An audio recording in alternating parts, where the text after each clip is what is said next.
Welcome back, Braveheart Women, to the Braveheart Women Show. And today's show is the second part of Self-Loathe to Self-Love, which is honoring our sacred femininity. I'm Sharon Cusack, and I'm here with lovely Sam Hopkins and with Dawn St. Louis. And we are our hosts and guides for today's show. Our special guest today is a woman by the name of Maryse Labbé. Maryse is 49 years old and a Canadian now living in Florida. She's a married woman to a wonderful man, and she's a mother of an amazing son. She's been striving for health and wanting to help others and love to learn. She loves to learn and try new things. And she's happy to be part of this healing journey and the love sound frequencies and the healing that goes along with that.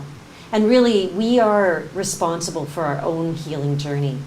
And Maryse has come on today's show with us because she has just moved herself from the self-loathe to the self-love program. And she's been on this journey of healing herself, both emotionally and spiritually and physically, for many, many years, but didn't realize that she had these implants and what it really was doing to herself. And what she ended up doing was she took that Braveheart goddess roar of hers, and she ended up getting her implants removed on June the 21st. And she is joining us today, and I'm so happy that Maryse is part of this world that we have and part of this healing program and part of the self-loathe to self-love story that we are unfolding as Sam Hopkins and I move forward in our journeys and how we're documenting it and how we're actually moving into that beautiful place of self-love. So Maryse ended up believing. She believed so she could do it. And that's the key, is when you believe, you can do anything.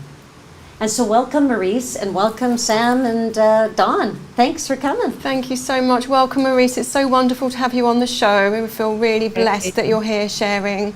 I can't wait to hear your story. Thank you so much. Thanks for having me. You're welcome. Thank you for the invite. I'm happy to be here. This is amazing.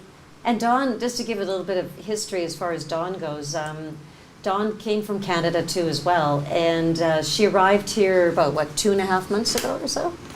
Yep. Yeah, about 2.5 months ago, and she has totally engrossed herself into the Braveheart way. And it wasn't like that she hadn't before, but as far as becoming, she's become a New World practitioner, and now she's working on her third course, back-to-back courses, to become a master practitioner. And we're just in the midst of the Whole Life Coach with Daryl, and we're on day, 4? Yep. I believe it's day 4. Day 4. Day 4 of the Whole Life Coach. And Dawn's journey has been one of a Braveheart freedom warrior and a Braveheart mother and a Braveheart wife, and now she's part of the Braveheart Ixtapa World Healing and Training Center. So welcome, everybody.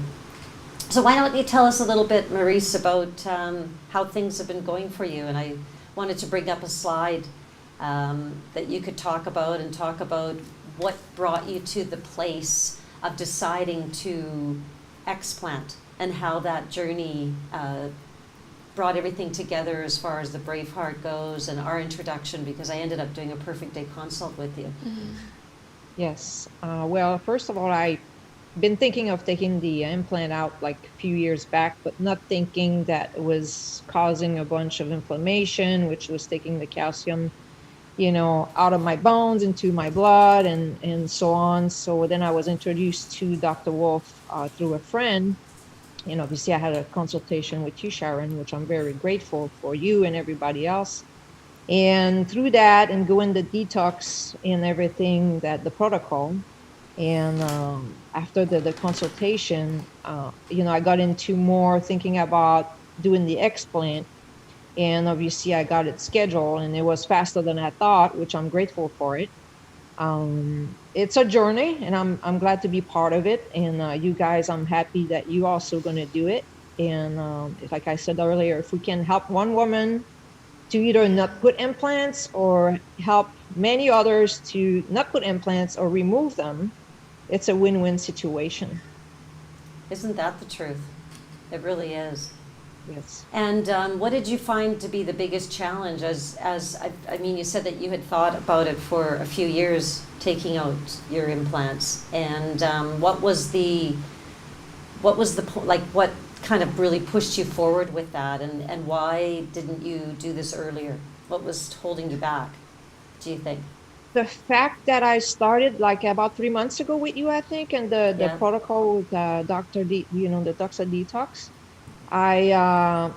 it just got me really into it. Like I was just like, I'm doing all this detox thing. And obviously I did the blood work before surgery, and my calcium was still a little high. And I just know that was the implant. And it just pushed me to, I'm like, if I do all this work and the implant is still there, obviously, yes, it's helping me doing all the protocol, which is amazing. But at the same time, removing the implant is just, to me, was the answer to push it even further, that knowing that there's no silicone dripping in my blood every minute of the day, and that can actually just recoup from this, recover, and actually doing the protocol will actually help me even more to heal faster, and just to move forward. And even I had to forgive myself too. That's a big thing, because going through all this and looking at my boobs today, which I sent you the photo, it's like, wow, but I know it's going to get better. In 1 second, I'm able to do the clapping and all that good stuff. It's going to be part of my daily routine. But loving myself and accepting it, that's a big part of it. And I'm glad that I did the consultation with you and follow the protocol, because if it wasn't for this, Yeah. I don't think I would have forgiven myself, and I don't think I will be loving myself looking at my breasts the way they look right now. And the reason why I say that, some women that remove like the implant, that have an explant with total capsulectomy, they will look amazing right after the surgery. But in my case, I'm a very tiny person with I have no fat, and I have very thin skin. So that's why my breasts look a little deformed right now. And it takes a little while, but I know for a fact that doing all the protocol, and once I can clap and massage my breasts, it's going to get better faster. But again, if I didn't do the protocol and the perfect day consultation, I think I will still be crying 24/7 looking at this. But it really helped me to forgive and love myself right now. And that's so key as far as the forgiveness piece, because it really does all start with the emotions, and that's why we end up going through this into this place where we can't love our bodies the way that we should, because it's all about body image. And but for many, I mean, in Sam's case, and even for myself, is that I needed to go through that, because Sam, you had an eating problem. Yeah, absolutely. And an eating disorder associated with the fact that well, you go ahead and explain. Yeah, thank you so much for sharing. Your story is just It's wonderful to hear that you've been doing the protocols and how positive you're feeling just this quickly after your surgery. It's like, it's so exciting. It's amazing. So thank you.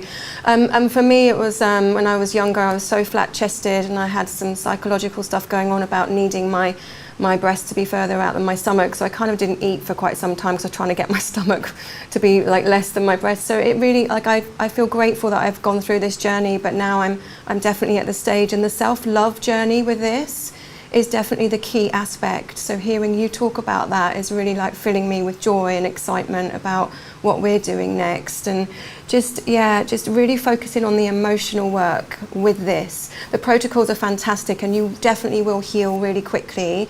I've been looking at there's different Facebook groups with there's so many women doing this, and you look at some of the images and you're like, oh my goodness, am I going to be able to handle that? But knowing what we've got our hands on with these protocols and the emotional side of it, I just feel totally in trust that this is all going to work out just fine. And just, thank you so much for coming on and sharing. It's super inspiring.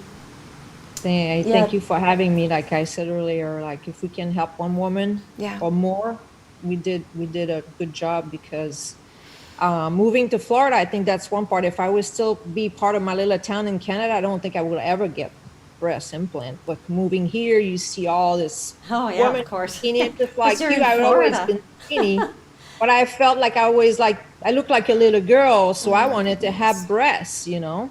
And don't get me wrong, I really enjoyed those beautiful breasts for like 18 years. I really did. So I that's one part too. Like, and I was telling Sharon on the phone this week that when you're alone, you know, you got to do it on like, it's a healing by yourself, but also I'm married. So it's also a healing as a relationship because my husband doesn't understand why I did that, you know, the breast implant from the beginning with, because he says all the time, everybody should love themselves, and which he's right. But it was part of the, you know, the commercial, the seeing the woman with the boobs, and it's just like kind of a brainwash, you know.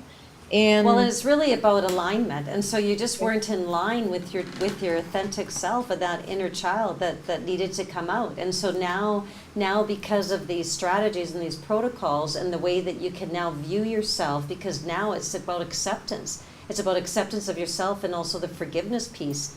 And that's part of the Braveheart 12 Loving Steps, is that there's each step has such a huge component in regards to turning things around, so that then we can now look in the mirror and say, you know what, I'm like totally into you. And I don't really care if anybody else is, because I'm into me. Right, Dawn? Oh, absolutely. it's really a relief to know that those implants are out, and obviously the scar tissue and all that, you know, because some of it was attached to my rib, and that's what part also my left side is a little sore than the right side. But you looking in the mirror work of telling myself like I love you, and looking at my eyes, not only I knew that, but now I look at my breasts, even though if it's deformed, and I said, I really love you, you know. But again, I will not be able to do this if it was not for you, Sharon, and the whole protocol thing. And I just tell every woman on the Breast Illness website to just have a consultation with, you know, one of you guys, and just move forward, because a lot of women ask about, should I detox? And I tell them I detox before, but it's not really, the detox is great, but the fact that we can love ourselves and forgive ourselves, that's the big beginning of the whole healing process. It's There's amazing. somebody that's saying that the audible is broken. I didn't want to change the slide right at this point in time, but the audible is broken. They're not getting the some of the audience aren't hearing the audio, so Yes. we'll need. So I someone was to sort pointing that out and let's talk a little bit about the fact that you. I know that when we did the consult, that you're really concerned about the bloodborne calcium because you have high levels of it. And, Yes. and when there's something foreign within our bodies, because the body will create inflammation in order to be able to wall that off. And when you look at this photo, because I took the photo that you ended up sharing with me in regards to the capsule and the actual implants themselves. And when the body has a foreign substance, that's why it's from, you know, implants to robotics, because what happens is we become so stiff, and I can hear I don't know what that's supposed to mean, Kathleen, but so the body, in order to be able to wall off that inflammation, it needs to start sending lactic and uric acid to the area. And that is what inflammation creates, because those aren't supposed to be in there. And right away, we're going to start pulling calcium from the bones to buffer down the acidity of that inflammation. So fibrins go in there, the lactic acid and the uric acid goes in there, then the fibrins go in there, and the calcium starts layering itself, and it starts creating those capsules around the actual implant itself. And as you can see, but what that tissue holds is such a huge percentage of toxins and heavy metals. Yeah. Because fat stores toxins, that's why the body produces fat. And so, but the next most densely, or the most percentage of toxins and heavy metals is in scar tissue. And so those capsules, they actually hold a huge amount of heavy metals and toxins. I mean, if you did a toxicity test on what that is, it would be absolutely unbelievable. And that's why it's so important to have those capsules removed as well as the implant. So just to remove the toxicity there.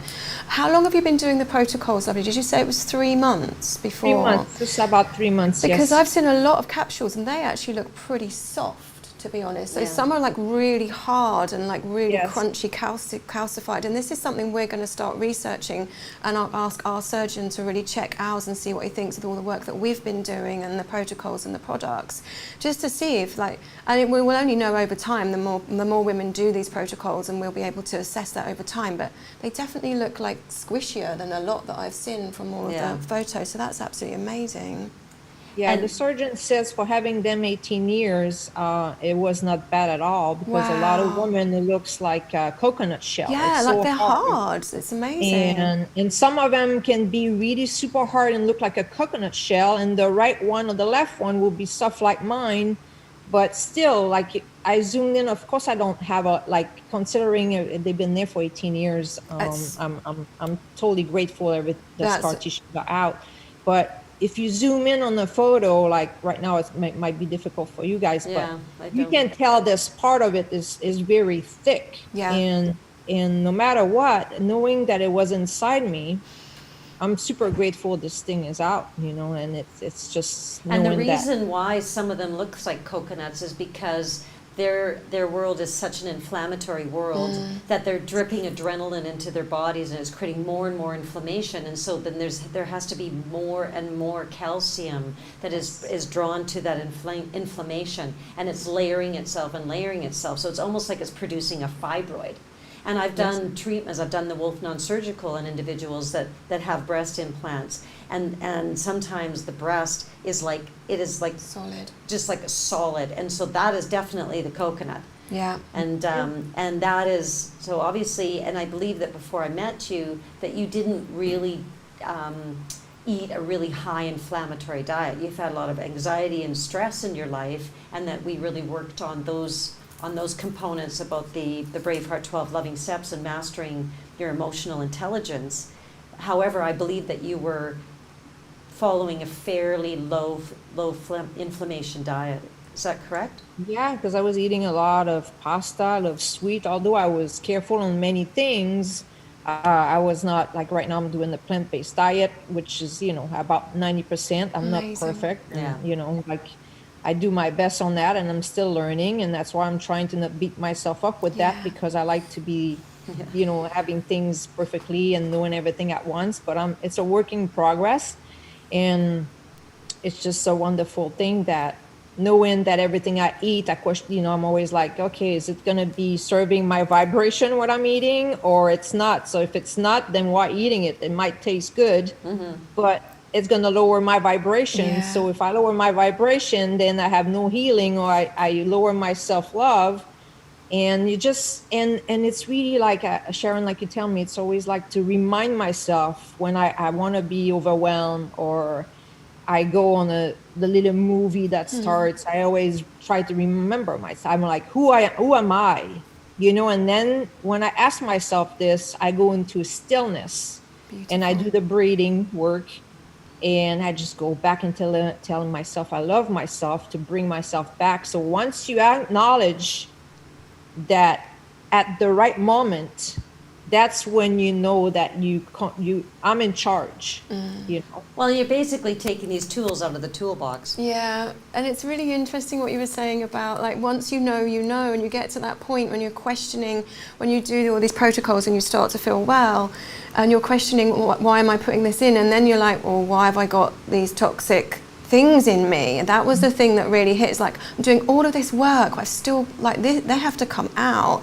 And I just want to touch on a point as well, because I've seen a lot of talk about them being called the toxic bags.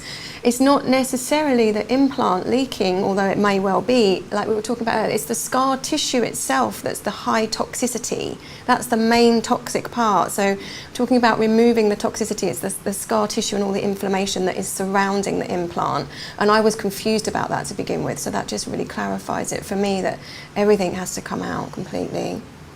Well, and hi, Sarah, and Dawn came from the world of the nursing world, and I'm not sure if you were surrounded by people that had had surgeries and along those lines, but you certainly have probably been exposed to some of this, I would imagine. Yeah, so I did dabble in a little bit of medical aesthetics, but it was more Botox injections, collagen, smaller face implants, things that can be done right in the office. Although I did see some breast implants, but not that many. And we were chatting with, Maurice, yeah. before the show started, and she was saying about the drains and the smell. I was taken by that, and I mean, that's after you've had these implants in you for 18 years. And why don't you expand on that, Maurice? Because we were talking about that before we aired the show, about the odor that was coming, because you had those drains in there for how many days after I had the surgery? drain. It was supposed to be there for 7 days, but it's so painful for me. And really, there was not much fluid coming out after 5 days. Great. 4 days. So I asked the surgeon to just remove them so I can really start the recovering process, because when you're hurting like this, it's like you feel like you're not recovering. Yeah, of course. And yes, obviously I couldn't take a shower, so I was doing sponge bath. You know, my husband was helping me, but the odor that comes out under my armpit right now, and I know, like, even though I started the detox 3 months ago, it's still a process, because those implants were there for 18 years, right? And not only the scar tissue, but like she was saying earlier, that I watched the explant documentary, and they said after 28 days that you have saline or not, the sac is actually silicone. Yeah. After 28 days, the silicone start dripping into your blood, tiny bit and tiny bit. So if you think about this, good thing I already started the detox program, and obviously I'm on the road to continue it. But you know that it's been in your blood, so when it's coming out, and obviously the breast is so close to the armpit, so bacteria, everything is coming out. It's your lymph nodes, right? Yeah. Because and there's so many lymph nodes within the armpit region and right by the breast, and so the lymph's now carrying a lot of that toxins, and so it's now being excreted. And a good thing is, and the best thing for you to do as you move forward, as the discomfort comes down, is to take the clapper and start clapping the area and really encouraging the microcirculation, because this will be one of your best tools as far as recovery goes, once the tenderness is, you're able to handle it. And even if you can, and depending on the tenderness, even if you could just do a little bit of dry brushing, just a little bit of padding, just anything to increase the microcirculation, because that's where the lymph, and that's where the tiny capillaries and the blood cells will start to move and really start dissipating those toxins out of the system itself. It's a really important thing. And when we're talking about vibration, and I came across something that was really, really beautiful the other night, actually, because I was up, I don't know. What are you doing? Why I was doing up. your nerdy stuff, darling. I was like practicing my nerd stuff. She's so cute. Coming Yeah, so which is excited. like, Look what yeah. I found. Look what I found. Oh my God. And then I tell people about, I used to do it with my daughter all the time, and I don't know, for some reason I can't seem to change this. Can you change the slide for me, please? It's not working. There we go. Yeah, Awesome. in my nerdy world. And I came across, because it's all about vibration, because we are electromagnetic energy light beings, and it's about the vibration. So when you were talking, Maurice, about how you were, forgiving yourself and you're increasing your vibration, and it appears from the capsules that were removed that some of those toxins were already dissipating, and you weren't calcifying, and you're reducing your inflammation, because that's what it's all about. And I came across somewhere, I heard the word sphenoid bone. And I thought, what the heck is a sphenoid bone? So when I got up in the middle of the night, I was like, this thing was sitting in the back of my mind. And so I had to do some research on it. And I came across it. And it is one of the most complex bones in the human body. And it actually, the pineal and the pituitary gland sits on top of this bone. And it actually houses the orbital bones, which is the bones of the eyes, all the various little bones of the eyes. So it sits right in behind here. And it's, like I said, it's one of the most complex bones. And it has little butterfly wings. And those butterfly wings will vibrate with tone. But what's even more important is the fascia. And we hear about fascia, and it's like, I remember somebody at one point in time said that they had inflammation of the fascia within their abdomen. And I think back, wow, Well, no wonder inflammation in the fascia, because his diet was really inflammatory. And so when you look at the fascia in the body, it has now been recognized as being another organ of the body, because the fascia system connects to the sphenoid bone. And this fascia system is a vast network of connective tissues that makes your body a single continuous unit, capable of sensations and actions. It allows us to be able to jump or run or rollerblade or whatever it happens to be, because if your muscles didn't fully contract when you wanted them to, then you wouldn't be able to do those movements. And so what happens with the fascia system is that it actually houses all of the, if I can even like make this scroll up and down, it connects to the organs and to other organs. So it's like it houses the neurotransmitters, and it lines all of that. But not only does it do that, it can change its density. It can become more liquid. And that liquidity within the muscles, it actually prevents the friction of the muscles. So it's considered to be the most important sensory organ in its own right. It's absolutely amazing. It's incredible. Literally, fascia connects every single part of our body. So if someone's got inflammation of fascia, they're definitely in trouble. That's like, it's every area. So it's awesome. So it carries electrical charge. So the neurosensors, it can actually, like, it surrounds and it actually carries this electrical charge. So what it ends up doing to this beautiful sphenoid bone is that it actually allows the vibration of those wings. And the vibration of those wings then affects the functionality of the pineal gland. So that how do those wings get vibrated? But they can be vibrated, the activation of those wings, by humming, by chanting, by singing. All of those vibrations influences the functionality of the pituitary and the pineal glands, which the pineal gland, both of those are neurotransmitters. So the pineal gland influences our higher consciousness. So that's what this is all about. That's what the Braveheart way is all about, is influencing our higher consciousness. It's about being in the conscious moment. Because we've been so programmed in fear and all of these fight models, and we're not in the conscious moment. So when we can vibrate the wings of the sphenoid bone, then we are now in the conscious moment. And the seat of the soul is the pineal gland, where all thoughts are formed. So it's the gateway to our spiritual life. And it also is responsible for the secretion of melatonin and neuroendocrines, which controls our circadian rhythms, which is our natural wake and sleep rhythms. And how many people have problems with sleeping? Like, it's incredible. I'm going to spend a lot more time humming and get my butterfly wings flapping. Yes. And this is like why we love chanting, and anyone that's into those sorts of things, like that's what the feel-good factor comes from. And Marisa, I was really like what you were saying in your intro about really liking sound healing and frequencies. Well, this kind of gives us an idea of that, right? Because then we're taking that in. I'm just going to do this now. My little butterfly wings are going in my head.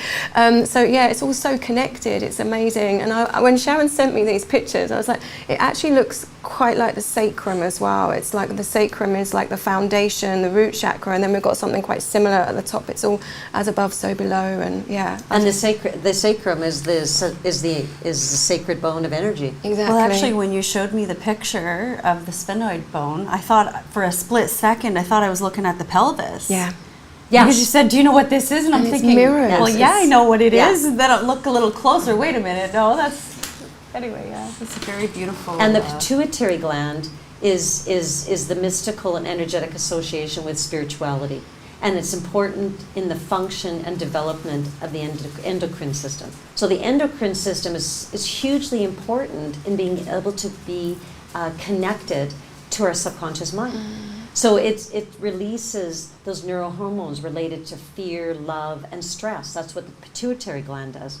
So when we're in this state of fear, which is false evidence appearing real, and we're being chased by something that doesn't exist, then what ends up happening is that the adrenaline system starts dripping adrenaline into the body, which then ends up creating inflammation.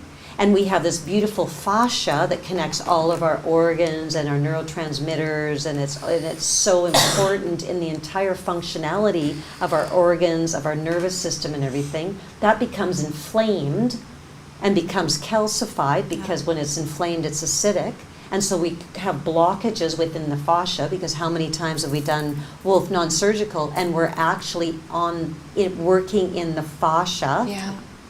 And so that fascia then becomes revitalized. And so then now we can now calm ourselves down, because when we hum and sing and do whatever we do, we're now not living in a place. It's now calming the fear and bringing in the love and reducing our stress. Which is there it also, is. Right, bam. Bam! Butterfly wings and all. Oh, and butterflies are my favourite things. So, and it's bringing us into our parasympathetic nervous system, right? So the humming, the chanting, the belly button, all of these things interlink to bring us to a state of healing. And that's why the 4 pillars are so important, bringing it all together just to create, And that's why we talk a lot about the Braveheart Love Band, is because when we're starting to go into that fight or flight, oh, she's snapping. There you hers. go. I do 3, 2, 1. I got this. I do it all the time. It's amazing what you're doing. We just had the discussion in class earlier, and Daryl said, I don't know if it's today or yesterday, because I have no concept of time here, but he was saying this can save your life. The mirror work can save your life. Like, there's all these little tools that we have that we can bring ourselves back to the present moment, so that we are not going into that unhealthy phase of drip, the adrenaline, the cortisol, all those, all the poor chemicals that just destroy And when you our think body. about this beautiful tool called the clapper, so we're increasing the microcirculation, but we're also stimulating the fascia. Yeah, definitely. Yeah. So then here we are. I mean, that's why I was up in the middle of the night, and I was just like so fascinated. I come into class and I'm like, hey, look at that. And I was like, okay. We love it when she skips in. We know she's been up late looking at some interesting stuff. Just like, Now my nerdy self is now kicked in. we love your nerdy self. It's awesome. We're very appreciative of that. Oh, yeah. I would like to add on that because I've been studying fascia and the pineal gland for many, many, many years. Beautiful. One thing, though, that it helps, obviously, that all the protocol with Dr. Wolf, what I'm taking, I know it has super high vibration. Even though I do the sound of healing for myself, I just know that all the supplement I'm taking has super high vibration. So I just know that it's boosting even more. And one thing with the implant is that I didn't know it was that, but for a long time, I kept saying, I feel so heavy in the core. Like I feel like something is inside of me pushing, not hurting in my heart, but the core. And since my implants are out, this is open.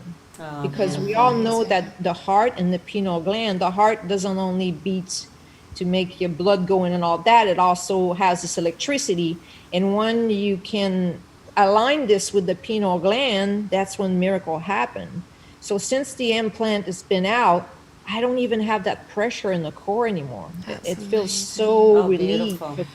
I feel light. I feel lighter. Beautiful. I don't feel this depressed mode anymore. Beautiful. Which is an amazing feeling because I do all those things and I have a great life. I have a great husband, a great son, nothing to really stress about, although the fear and whatever, like that's the old program, the fear program that I'm able to stop. And obviously, 3, 2, 1, I got this. I love my band. I wear it every day. Yeah, that's awesome. But knowing that the implant is so close to your heart, think about this for a minute. You have this silicone right on top of your own heart. How can this be good to have this high vibration and align this with your pineal gland? It's almost impossible when you think about it. So well, as soon as you said that you used to feel a lot of pressure, like going down into your core, but you talked earlier about the smell that was coming from those drains, and all I could think was, wow, those were just two very infected areas in your body, and I guess after a while the pressure's got to go somewhere, right? I mean, your heart's going to protect itself at all costs, but of course it would move past the heart down into the core. I mean, there's nowhere else for it to go. If it goes up, you're brain dead. I mean, it's got to go somewhere. So yeah. And the heart has the highest vibration. It's the Yeah. highest vibrational organ in the body, and it's the only organ that does not get cancer. And really, cancer is only just inflammation that's gone wild. But it won't even allow that, because also the emotional component associated with that, because we can store grief and sorrow in the lungs and get lung cancer. We can have abandonment or sense of loss within the kidneys, and we can have anger in the liver and all those, because every organ has an emotion. But we cannot hate our own heart. It's impossible. And so it does not, you never hear of anybody getting heart cancer. You hear of people having to have bypass surgery because they've had so much heartache, and that they've had inflammation in the heart, so then therefore it's now pulling calcium from the bones to buffer down the acidity associated with it, which will clog the arteries and the veins and all of those issues. But the heart itself is vibrating at such a high level and a high frequency that it will not get cancer. So when you're thinking of just like what you're talking about, these silicone bags sitting there, they're completely foreign, and how is the heart vibration going to go through that? Exactly, and also the heart was then protecting itself from that lower vibration. So then how on earth can we be fully open? Yeah. How can we let our heart be fully open if it's got to protect itself? This is, really beautiful to hear. Thank you. Yeah. And I don't have that kind of heaviness in the core, but I have itching, like internal itching quite a lot of the time in the core area. So I'm really, I'm in trust that that's all just going to do once these bad boys come out. Yeah. Your fascia is itchy. It's like, right? Itchy fascia. Yeah. Oh, what a horrible thing. We're going to make that a thing now. Yeah, itchy fascia. Oh, my itchy fascia. It's really, no, I've been to the doctors loads and asked them, and they're like, no, it's in your mind. I'm like, I'm literally itching on the inside. What is this? It's bizarre. It drives you a little bit nuts. So let's talk a little bit about more. What's like that? Having removed those implants, it's just that that your heart chakra opens. I know. And you're gonna see like right away. When I woke up from the surgery, obviously I was not feeling so well because of the anesthesia, but that's the first thing I told my husband. I says, just wait. That's just giving me goosebumps. It's gone. It was just gone, like automatic. It was just gone. It was such a relief, because that was one of my main thing, because doing all the work and all the protocol and the sounds of healing and all that, I was still feeling this heaviness in the core, and now it's completely gone. And I guarantee you that your itching is just going to disappear. I'm so excited. I think it's pretty safe to say, Maurice, that you actually saved your life. You saved your life, not the surgeon, not anybody else that had anything to do with your journey to your guys, explants. I always prayed for divine connection, and I totally believe in that. And one thing always bring me to another, and I've been, obviously Sharon knows, I've been doing a lot of, I've been doing dry brushing. I took care of my fascia, doing a hyperbaric chamber. I do a lot of things, but adding all the protocol that Dr. Wolf was, suggests and Sharon suggested, all this thing is just brought the cherry on the sundae, if I can say that. It just, that's beautiful. It's really beautiful. And it's really been wonderful to guide you throughout your journey, and having those calls, and where we would regroup, because somewhere along the lines things were kind of going a little bit this way, and then I'd be, hey Maurice, we need to come back here, and you'd be like totally open for it, because that's what it's all about. I'm grateful for you, and obviously because I had the consultation with you, but I'm sure all the other people are great also. But yes, like you said, like even when the doctor says you need to take your pain medicine, you need to take your antibiotic, and I called you and I'm like, what am I doing? And you're like, no, you got this. But still, the fear in big pharma, is just getting to your brain, and you're like, whoa, what if? And then I had to really stop myself, and 3, 2, 1, I got this. And all of that. Relax and go back into my love mode, and just say, I take the highest supplement that I'm able, that it exists on the planet with Dr. Wolf protocol. So why am I worried? I don't have to worry about nothing. Now I'm just recovering, and I just know it's just like it's really a blessing that I've been introduced anyway. Like you said, I saved my life. I totally believe that because And you know, I was the beautiful thing about the fact that when you're talking about how you start going back down that path, because it's how ingrained these programs are within the fascia, and so it does. It becomes ingrained, and so then something triggers it, and then you start going down that, and then all you need is somebody to say, "Whoa, you know, come back here, realign yourself because you're getting out of alignment." And that's what this is all about. It's all about a realignment journey. And really, we're only spurring on the healer within each individual, and it's all about just realignment. Because any symptoms of the body, any disease labels that have been put on us, is all about the fact that the body is just saying that we're out of alignment, and out of alignment emotionally is the most important part. And so when you started going down that. The video and the audio keeps interrupting, by the way, video crew. Hello, Yarek. I keep telling that it's like I'm getting off the wagon, you know. I'm like, whoa, gotta get back on track, you know, get back into your self-love and not start the movie that it's playing, because it's part of, obviously, the whole world that programmed us from, like, since we were in the womb of our own mother, for crying out loud. The video and the audio keeps interrupting. I don't know if you still hear me, guys. Yeah, we've got you, my love. One second. We can hear you, darling. Yes. So I'll just read a comment while we try to figure this out. I'm just trying to get this thing to go up. Years ago in my 20s, I had silicone implants in, and I had them taken out. I felt my whole body get these weird vibrations, sort of like interior shakes, sort of like jello. Had them taken out, and in a few weeks, whoosh, it was all gone. Beautiful. Thank you, Mona. That's really beautiful. That's so incredible. And there was actually a comment above that. Yeah. I don't know So if there we was want to a go couple there, of them, but I would like to answer on that if I could. But. So Savina, yes, thank you for your comment, and we're really happy to make things, because that's what it is. It's all about common sense. It's all about logic. And when you come from a place of logic and you can actually center yourself in that place, well, then it all makes sense. And listen to your intuition, and just and ignore the external, especially like the mainstream media and all of the medical systems, which are definitely not healthcare. They're a system which aren't helping. If you can go inwards and listen to yourself, but then also be supported by the right people. And something that you're doing with this interview, by the way, is giving so many women out there trust that this is doable. And so thank you for your brave heart, because really it's so inspiring, and you are leading the way. It's really, really great. Thank you. And did you want? My pleasure. And one thing else I want to say is that, you know, my husband says, I don't understand. You're such a smart woman. You research everything. How come you had this implant put in? But 18 years ago, I researched it. I did not find one article that was saying it was dangerous because it was saline. It was supposed to be safe.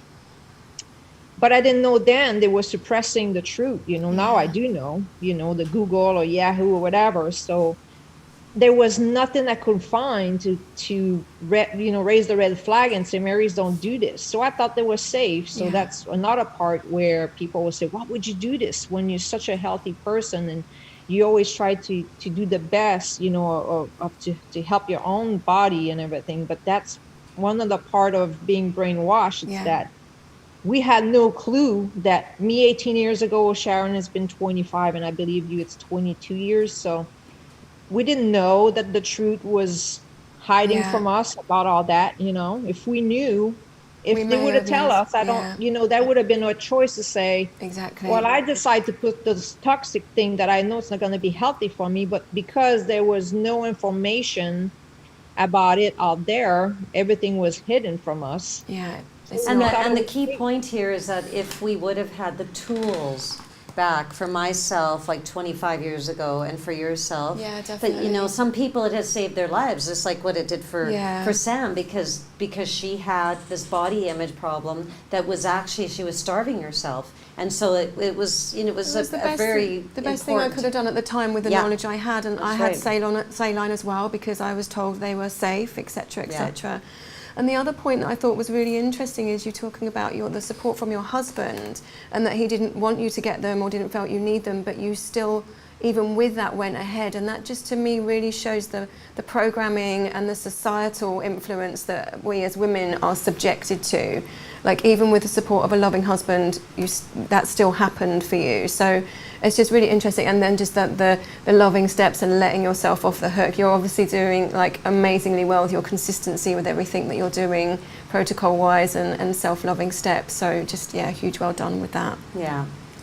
And let's talk about the 12 loving steps and the brave heart way, because that's what this is all about. This is about a global march to self-empowerment, and the invisible creates the physical. So we live in, we have these invisible cages that we put ourselves in, as Dawn so eloquently calls it, and really what we need to do is we really need to decide that we're going to roar and look in the mirror and say, yes, we are empowered and we can take it back, and I can draw the line, this unconditional self-love line that says, you know what, no more. No more am I going to allow you to cross that line and disrespect me or disrespect myself or, not honor myself. But it's more about the fact that we aren't honoring ourselves, so we let people cross that line. And this is what this is all about, the brave heart way. And it's about body image, it's about accepting ourselves and loving ourselves and being able to honor ourselves and respect ourselves and look in the mirror and say, you know what, you got this. You got this. Yes. And that's what it is, and it's about the children. So we got this lioness with her cub. Because when we, as Braveheart goddesses, when we stand in our power, then we are the compassionate, nurturing beings that have been brought into this level of existence, so that we can bring within our sacred womb the wonderful spirit being that is called our children. Absolutely. And I've got 7 beautiful children, and something that I was actually normalizing that I didn't realize that I was doing, because I was just keeping up with society and where we were headed, and being obese is the new normal, and Daryl talks about it a lot. It's not so much like, I find maybe 20 years ago when I had my older children, it was more about like, it doesn't matter about the color of your skin, we're all equal, we all we love each other no matter what, color, race, religion, all those kind of things. But now what we're teaching our children, what a lot of parents are teaching their children, is that, listen, just because they're bigger, no, we're not, and no offense to anybody that is struggling with weight issues. I'm not attacking you in any way, shape, or form. But what my point is that we really do need to stop normalizing this and start, because it's a waste issue. It's like it's like the song "Wasting Away" again in Margaritaville, and we're wasting away.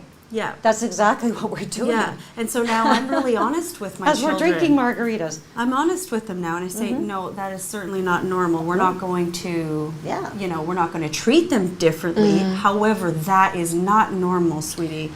And a lean, keen body, a healthy body that is hydrated, lots of high vibrational foods and nutraceuticals. Energetic, vitality. If you do those things, you will never have to worry about that. Yeah, that's right. And I'm not normalizing it for my kids. I'm not. I'm just not going to do it. I'm not going to, I'm not normalizing that anymore. And also, I love this picture because, that's the brave heart lioness leading the way for her cub, right? Yeah. And showing by example. That she's like a leader, and she is doing it, she's doing it for herself. This is what you do. You've got to love yourself completely 100% before anyone else. You have to give to you before anyone else, so you can lead the way for others. And so if you're, as a mum or as a friend or whomever, are trying to give and help and soften and stroke and go, oh, it's okay, you're not helping the other person in any way, shape or form, because actually you're just encouraging them and showing them how to be weak and not look after themselves. So you have to stand in your power to achieve that. And that's what this is about. That's what the Wolf NonSurgical, that's what the Whole Life Coach is about. It's about empowering people to be leaders, first and foremost, for yourself. And then that shows the family that you're a leader, just like what you're doing, Maurice, is that, and then you can show the community, and then you become a leader. And if somebody says, can you tell me what you're doing or whatever it is, then you can share it. Or you can, like I talk about with my daughter, I'll throw like a little pebble out there and see if it sticks. because then she may come back and ask me a question about it, and she may not. But then she might, months later, say to me, you know what, Mom, I do listen to you. And she doesn't, she doesn't dig her heels in because she's had this, Mom that's been studying this stuff and waking up in the middle of the night because I'm all fascinated with the human body since birth. But, so she knows what I'm like, but that's okay. And so she is taking those components, and she's got to live her own journey. Yeah.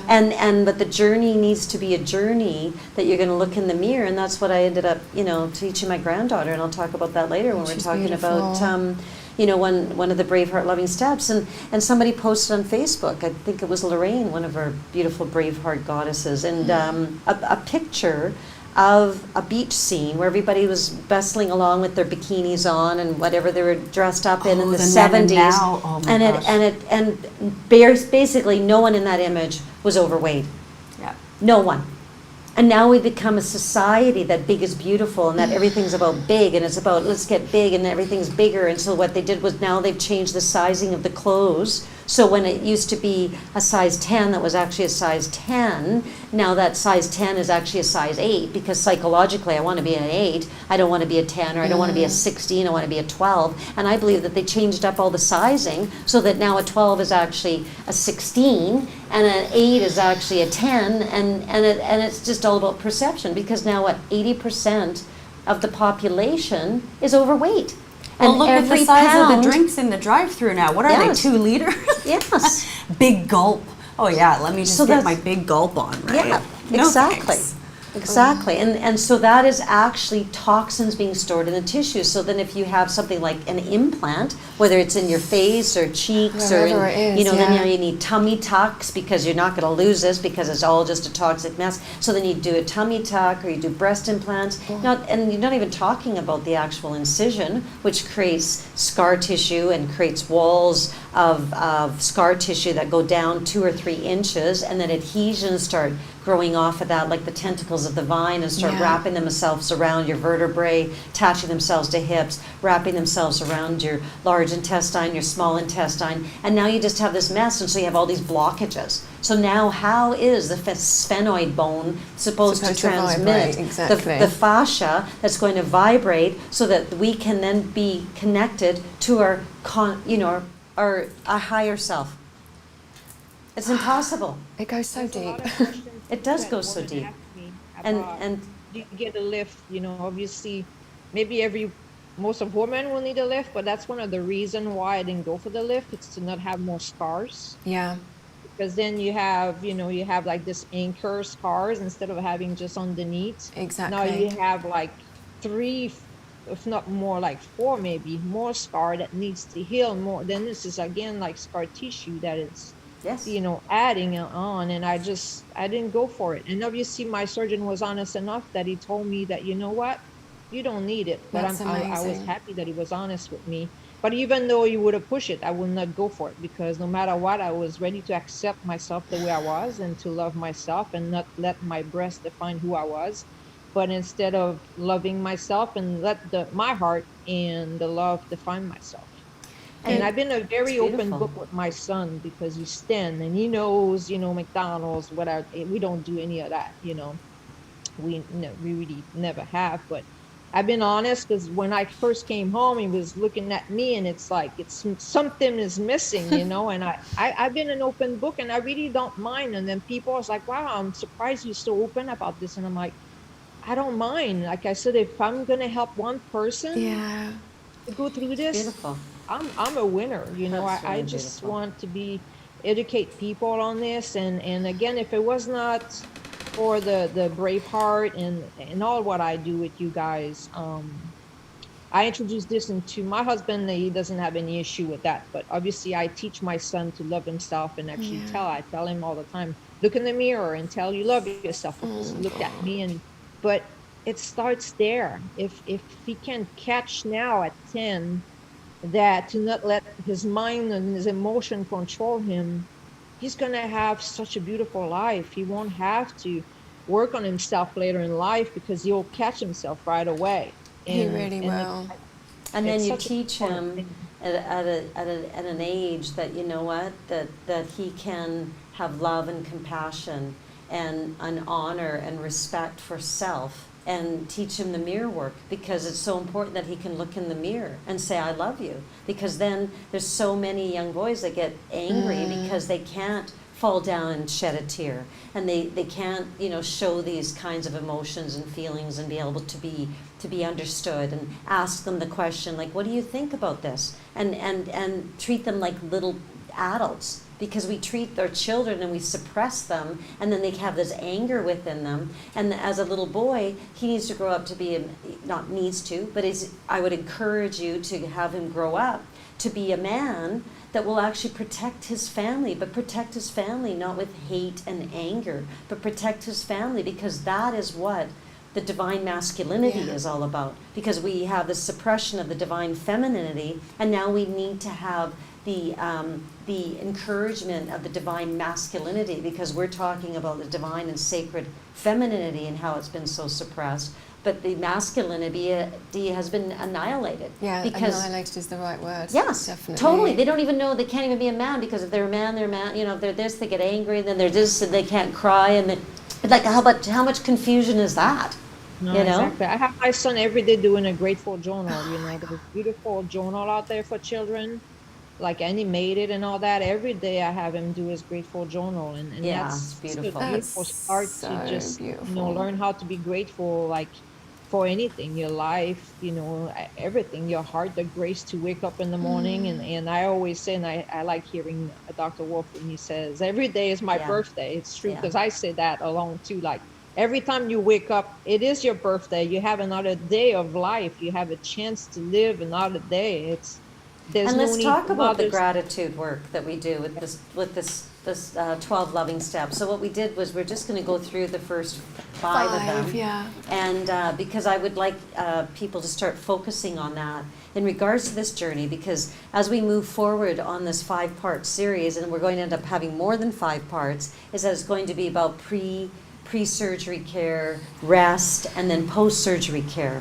So the pre-surgery is all about the 12 loving steps, and about the clapping, and about the dry brushing, and the supplementation, or the nutraceuticals, actually, because they're called nutraceuticals because they are such high vibrational supplements. And Daryl has attracted all over the world, because of his frequency, all of these beautiful scientists and these beautiful scientists, basically, that have produced these products that are such high vibration that they go into our body and use very little energy, because it's vibrating at such a high rate and assimilating at a cellular level. Yeah. And that's what we want to do, because we don't want to use energy for things that we don't need to use it for. So when you take these nutraceuticals, then you're actually consuming products that are going to assimilate with very little energy that the body's going to use, because we don't want to use energy. We want for things that don't need to be used for, but also we want to have the energy used for healing. And the energy for vitality. If I need to use all the energy for breaking down a supplement, or all my energy used for digesting food that I'm not combining properly, that then where's the energy that's left? Because digestion can use up to 75% of our energy. And that's what this is all about, the vibration. It is. And the loving step number 1, the gratitude attitude, which you are so beautifully teaching your son, it's all about filling your heart with gratitude and love and vibrating. I'm so excited. We talk about this a lot, and the work we're doing here, and it's that it is actually about the children, and the fact that your 10-year-old son is getting this kind of education from you it just blows my mind, and what a gift you are to your son, because his life is just going to be absolutely incredible because of this, and it will ripple out to his friends, right? So it's not just your son that you're impacting, it's everyone. And Mona mentioned here that Mona, thank you for your comments. She says, I think it's the birth control pills is a big factor with weight issues. Now, well, birth control pills, they affect your hormones, and so you're really messing the rhythms of your body. And with that rhythm, I mean, it's going to store the toxins, because there's toxins in birth control pills. So then the body produces fat to store toxins, and then there's just all of this vibration that goes along with the birth control pill. I mean, it really does stop the body's natural rhythm, because it's now saying, what is it saying? You already are pregnant. And I remember being on the birth control pill. When I went off the birth control pill, my body went through absolute craziness for years. And the fact of the matter is, they're promoting this as early as like grade 4 now, grade 3, grade 4. They're teaching little grade 1s about sexuality, and Daryl talks about it a lot. If you've got your children in a public school system or a Catholic school system, it doesn't matter either way. They're just be mindful of the stuff that you're going to allow your children to be exposed to, because they really do actually normalize birth control pill by 12 years old. They figure girls should be on birth control pills, and which prepares them to just go out there and destroy themselves. It just gives them the wrong impression of what they should be doing at 12 years old. Without getting into it too much. And I think, Mona, you're right, birth control does cause weight issues. However, what's a young girl doing on birth control in the first place? That's a parental issue. More than anything else, I believe, because I've been on birth control all my life. In fact, since 12, just because I was having my period every 2 weeks and losing so much blood, they had me on birth control all the way until I got pregnant at 38, because I got, pregnant late in life, which was wanted. My son was planned, but it took my husband now, to just wanted me to become a mother, but I never gained weight on birth control. But I know one thing, though. I know it destroyed my gut, and that's one of the part of the detox. It's a process because of the birth control. Because I remember Sharon, you says, "Are you on any medication? Were you?" And I says, "No, I never took this." But then the birth control is probably the worst thing ever, because I've been from 12 years old all the way to 38, non-stop on that birth control. So think about the damage of my gut that caused. And interesting that you didn't even see that as a medication, because it was so normalized, right? Yeah. Any pharmaceutical is going to cause issues if you take it long. These things could be only for emergencies. We shouldn't be on all of these chemical drugs long term. It's a petroleum product. It's just incredible. So it's a toxin, so it's going to be stored. And to put somebody on birth control pill because they bleed too much, are you kidding me? Yeah. Why would we try to stop our body's natural process of detoxing? Especially as a woman, it's the greatest gift that we have, is the ability to detox through our menstrual cycle. Yeah. You want to let somebody come in there. It's a monthly detox. It's all just a big program. It's all a big. It's all a big scam. Yeah. Not here to punch the medical system in the face. I was brought up by my stepdad, who was a doctor, and God, I loved him, and he passed away 3 years ago. But my point of that is that he never it's not his fault. Really big, they go to school of big pharma, so they get him brainwashed. So they really have no conscious of that they're hurting people, unless Dr. Wolf wakes up one day and he says, "Whoa, what am I doing? I'm actually hurting my patient instead of helping them." And God bless them. It's just their level of their belief system, because they're indoctrinated into this model that was created to indoctrinate them. And they call themselves doctors, but they're not. They're physicians and surgeons, and it's in the title. So they're physicians that that they promote pharmaceuticals, which are petroleum products, and petroleum products are just going to be stored in the body as a toxin. So the weight comes on because the body's storing the toxins, because it doesn't know what to do with it, because it's petroleum. And then the surgeon is they're just telling you that they're going to chop into you, because the average person in their lifespan has 9 surgeries. 9. Yeah. And some people have 9 surgeries, every 5 years. It's just crazy. And they don't think a surgery is a laparoscopy surgery. It's just a procedure. So they call it a procedure, but it's still puncturing the skin, so it's still creating scar tissue and still creating adhesions. Again, all normalized as something and nothing. Yeah, these that's right. Smaller surgeries, these day surgeries, they're actually really damaging. I had bowel biopsies, and I was awake through it, and they just said, "Oh yeah, you'll be fine. You go, just out you go." And I was for 2 weeks I couldn't walk without pain. It was. It's not normal, this stuff. Take little snips. I would rather be little cut snips. open. I'd rather be cut right open with a knife, and a surgeon go in there with his fingers and his tools over a laparoscopic surgery. Yeah, why? right. Because laparoscopic is contactless. It's just sticking a camera in there that's got tools attached to it. Yeah. There's Yeah. it's not And there's a like no person. feeling or no honor and respect and no touch. And, I mean, they and, certainly yeah. don't use laparoscopic surgeries or the Da Vinci robot to do emergency life-saving surgeries that come into the ER that need acute emergency care. You don't see them doing it with a robot in the emergency room, so why should they be doing it in the OR? It's so weird. So let's get back to talking Yes. about the 12 loving steps, right? Because the first 5 of them. And the first one is the gratitude attitude, which is filling, like I mentioned, with the heart with love, gratitude. So the key is to do, there's power hours of the day. So the first hour of the day is the most important part of your day. And that is where we will get connected with our lion heart breathing and put one hand on your heart and one hand on your belly button and connect yourself, mind, body, and gut, but not gut. It's actually large intestine because it holds our second brain because it has all the bacteria. And so we want to speak out loud 3 people that you're grateful for and 3 things that you're grateful.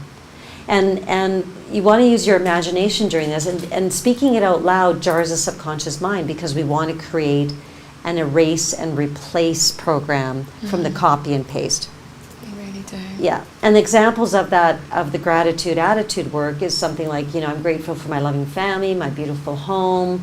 I'm grateful for this journey that I'm going on and the commitment to myself, which is what you ended up doing, Maurice, when you ended up booking the Perfect Day consultation, is that, that was about being grateful for a commitment to self. And and then you really did commit. You did really make massive personal changes within your life and within your emotions and all those sorts of things. And that is what the key is in regards to realigning yourself, on healing yourself, because the only person that can heal you is you.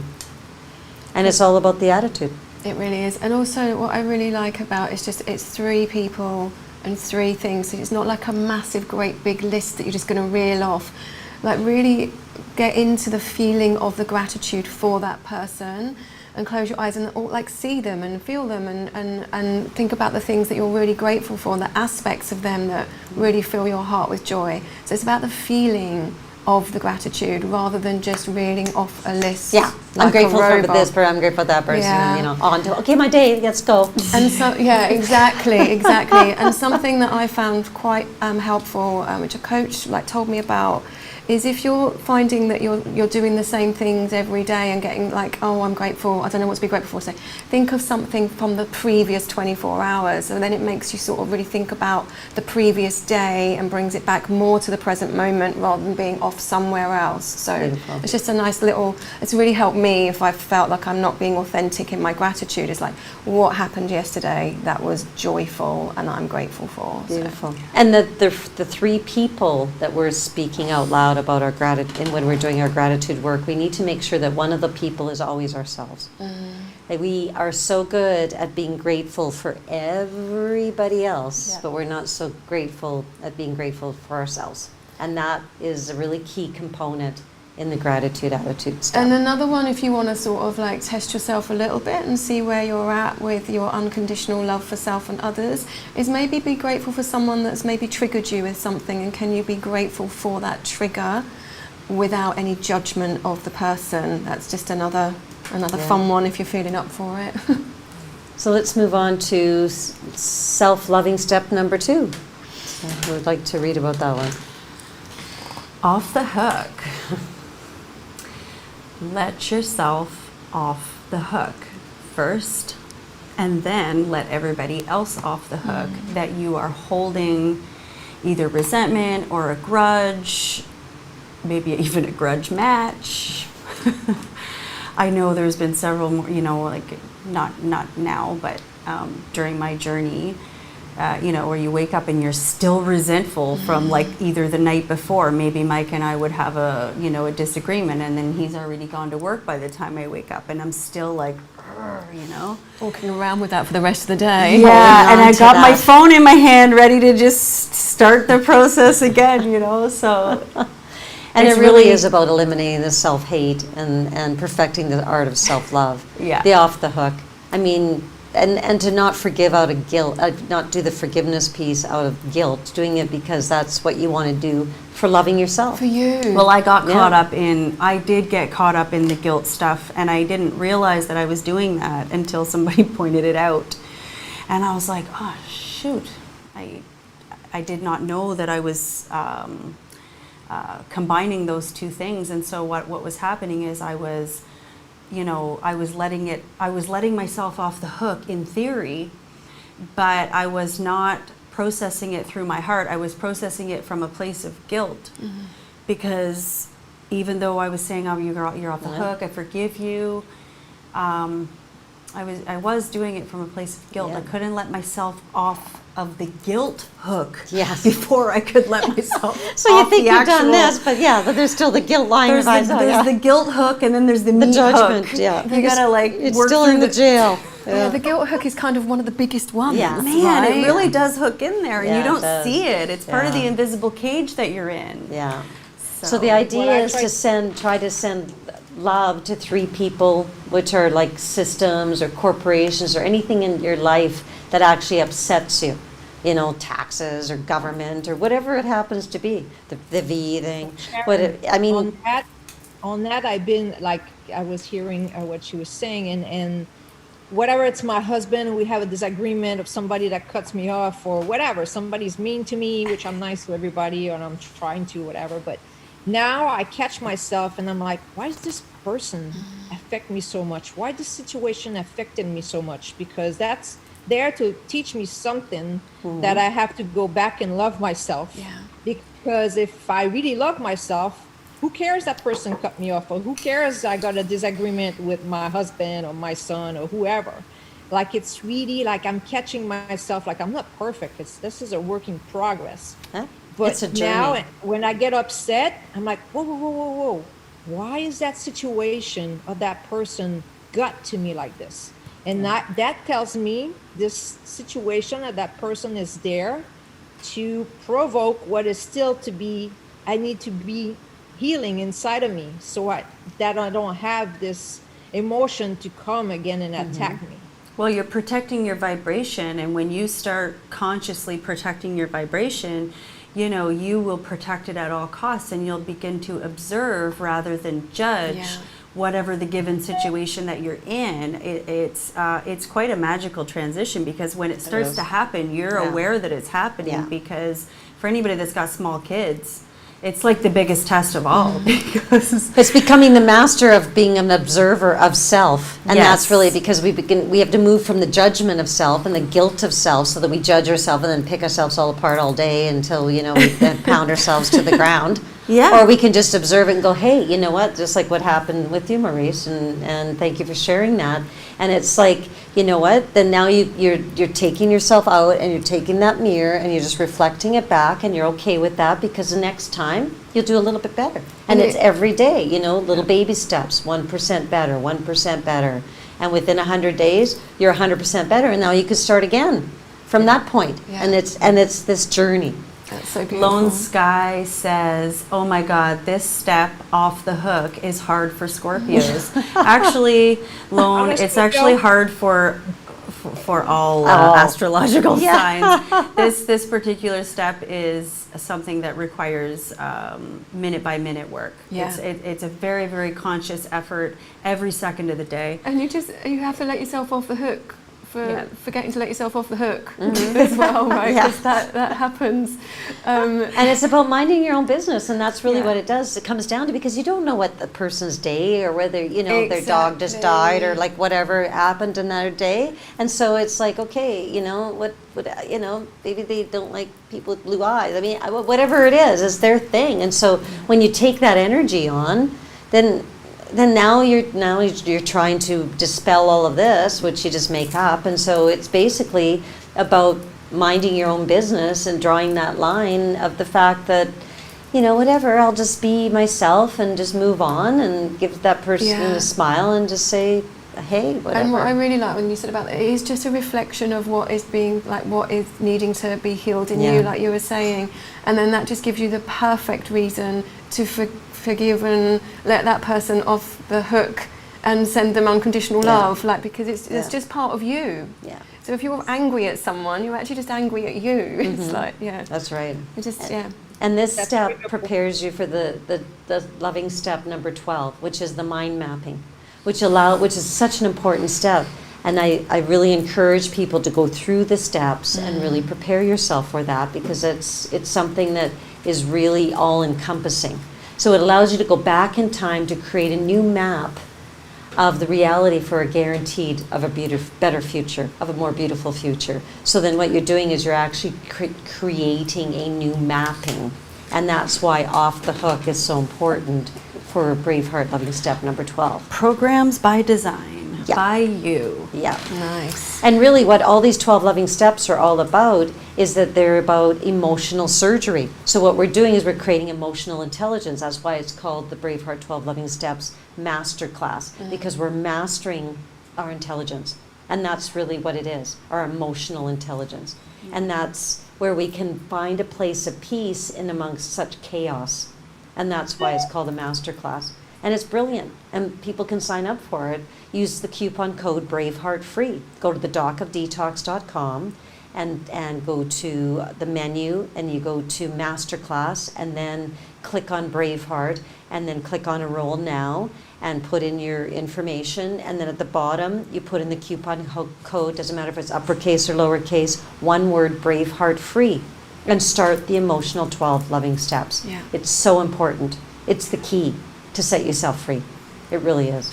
Absolutely. Yeah.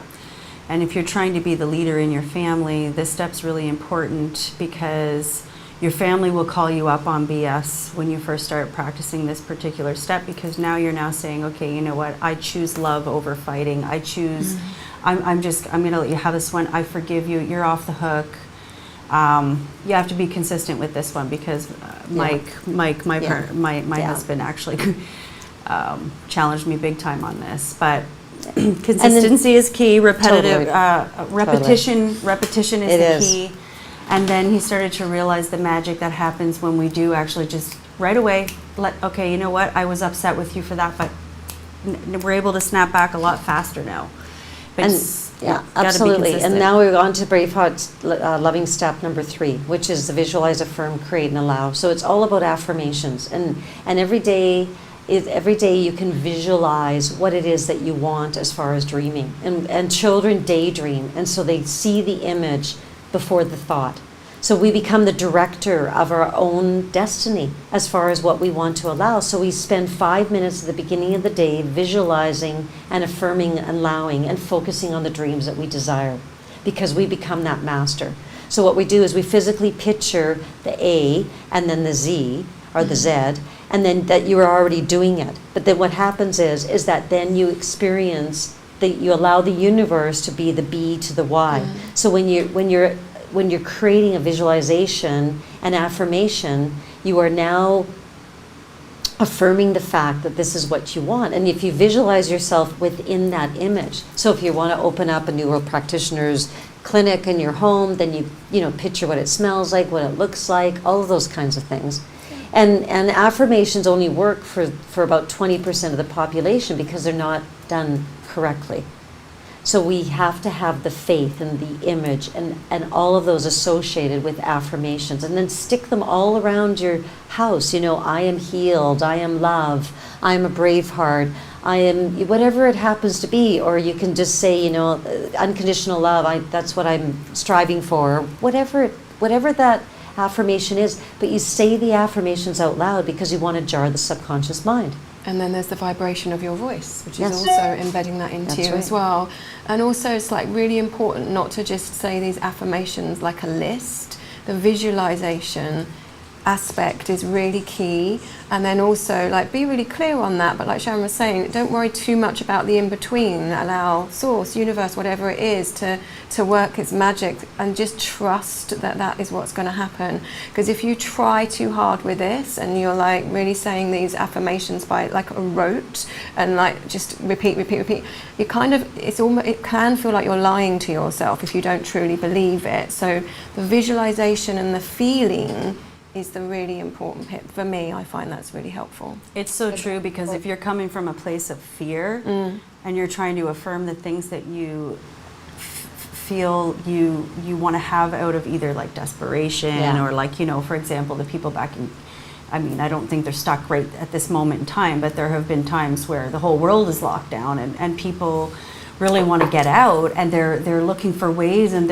they are manifesting for themselves that they would like to escape, but Where is it coming from? Yeah. yes, it's got to be from the right place. I mean, I wanted to get the hell out of Canada too, but I understood that I was going to have to raise my vibration high enough to know that I actually frigging deserve everything that I want to have, and visualize to that, because we're vibrational beings. So when we vibrate and when we have this visualization of this daydream or whatever you want to call it, and then you vibrate because you're vibrating to that, and every time that vibration gets blocked, then you have to, you know, regroup, and you have to vibrate then to build into that mode, because we are vibrational beings. And it's like going down the road. When you're going down the road, you don't want to hit the ditch. You might want to just swerve off a little bit, but you don't want to hit the ditch, because it's much more difficult to create the vibration and the energy to get out of the ditch. frequency is everything. I mean, sometimes my husband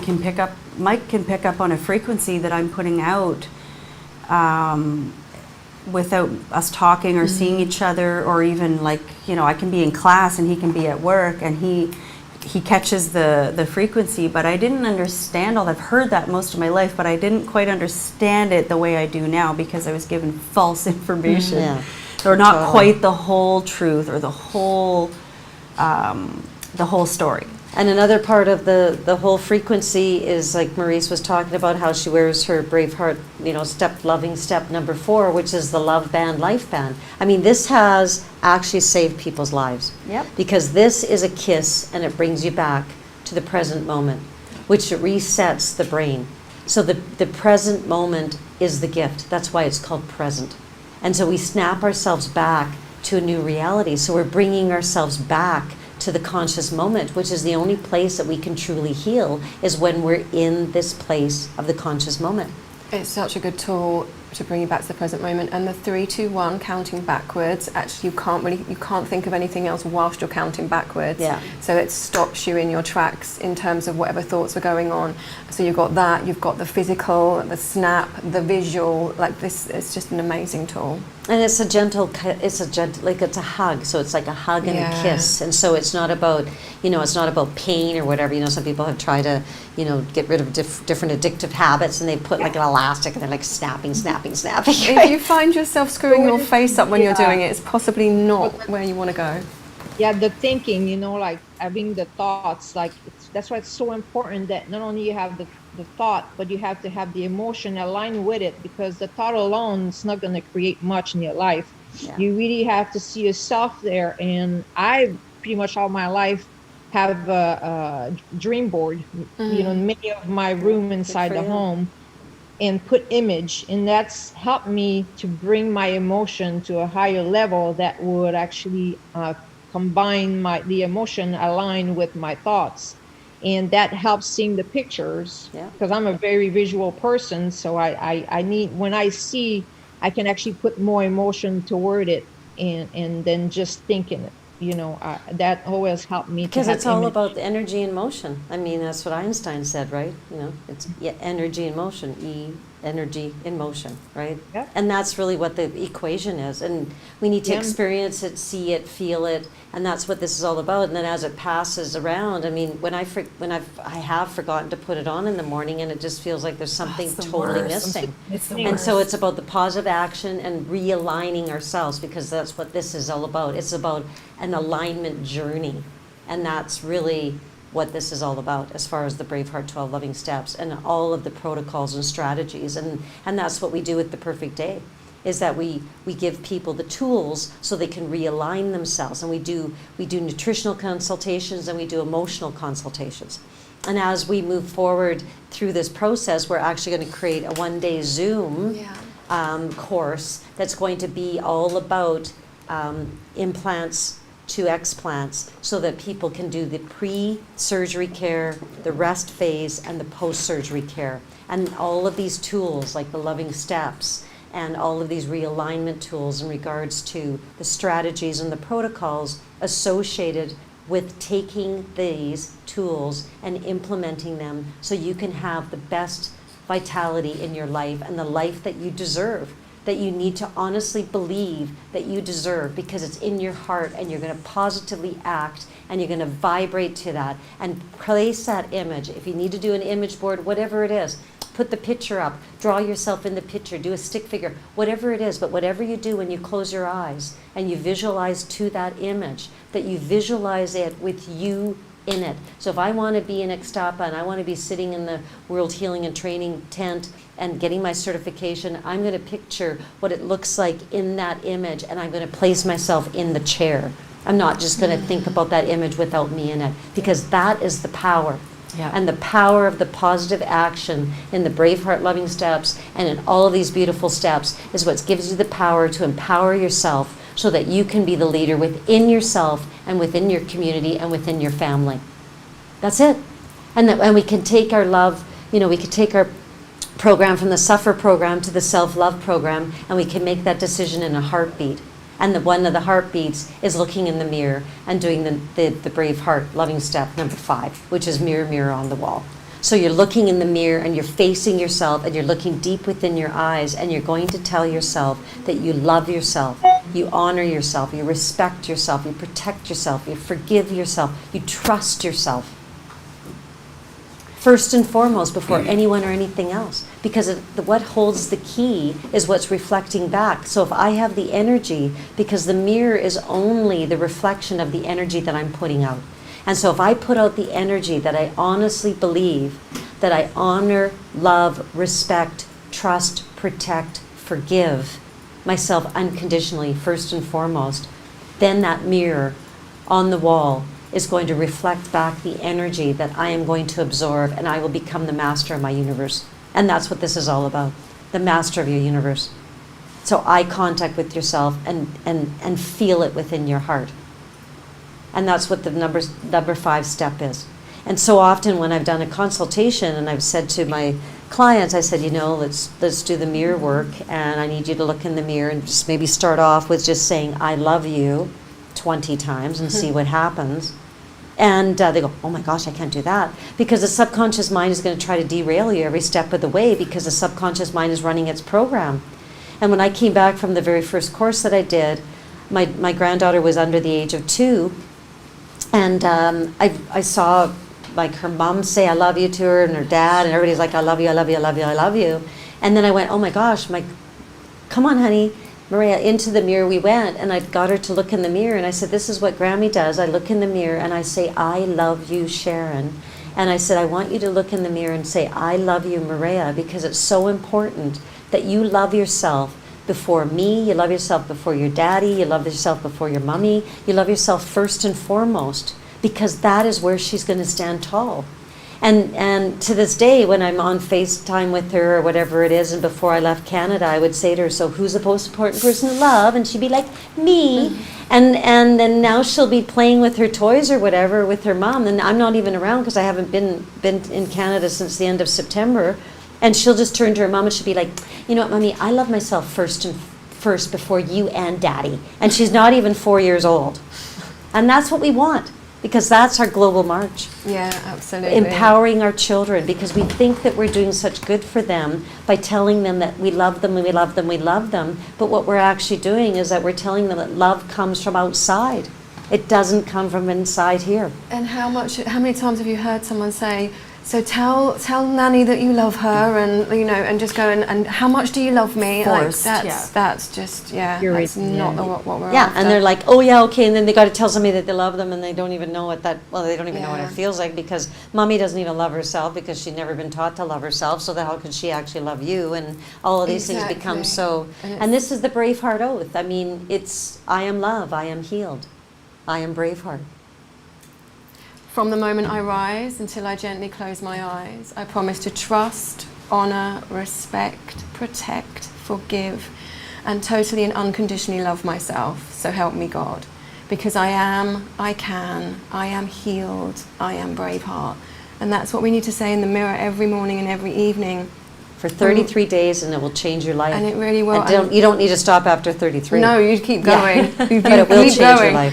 In the beginning of the mirror work, like, of course, my little voice was telling me, oh, you tried to kidding here, Marys, you know, like, what is this, telling yourself you love? And then I remember, Sharon, you said, Mary's your hairstylist and you work in front of the mirror all day, so just look at this stuff. And that's what I do, because I have the mirror all day long right in front of me, so I'm like, I can do this all day long. That's so cool. I love that. I just look at myself, I nudge, nobody knows, and I just get the message. And then I said, blow yourself kisses, do whatever you need.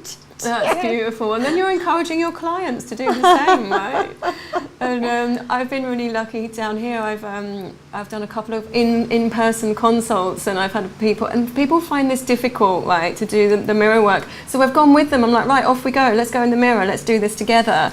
And it's been really helpful, because I think, when you're helping people start this journey, they just need to know that they're not nuts, and that you've done it before them, and that's where we're guiding people and helping them. But it's been very magical. And the perfect way to start this journey for anybody who's out there that's listening, and they're really trying to figure out how they can, love themselves, to not go the route of surgery, so that you're implanting and you're putting these toxic load within our body, that we can actually, or decide that we're going to take our implants out. And so then it's also a journey, because we're going on that ourselves, and working through all the calcification and the scar tissue associated with these implants being in here for so long.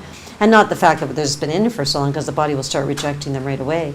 But one of the key components is the Perfect Day nutritional consultation. And you can go to the docofdetox.com, and you can look up whatever consultant that resonates with you, and you can book a Perfect Day consult.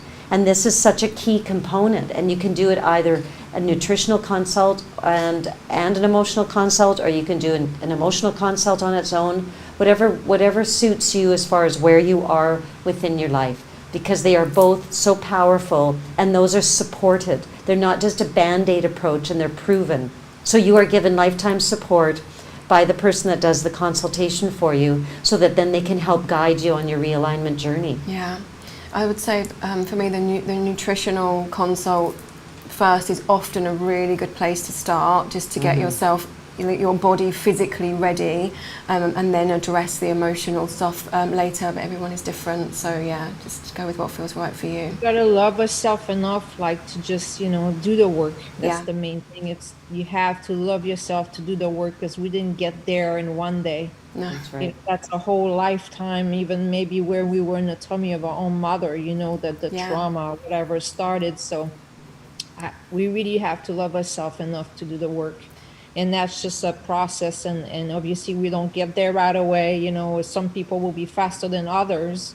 In certain aspects, and everyone will move at a different time in different areas. Like, some people will just nail the nutrition, but then not be so on it with their loving steps and all the rest of it. And that's where the let yourself off the hook might be one of my favourites at the moment, because if you can't do that, then the rest of it isn't going to fit in. Each component is so important. And it's about the 4 pillars, because it's about, when we're doing these consultations, we're marrying the emotional, the physical, the nutritional, and then we're also doing the exercises, the body work.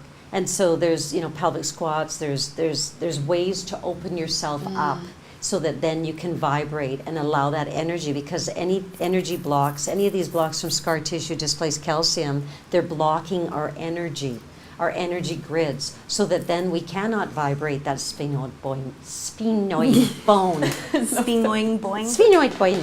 as high as those little butterfly wings can fly.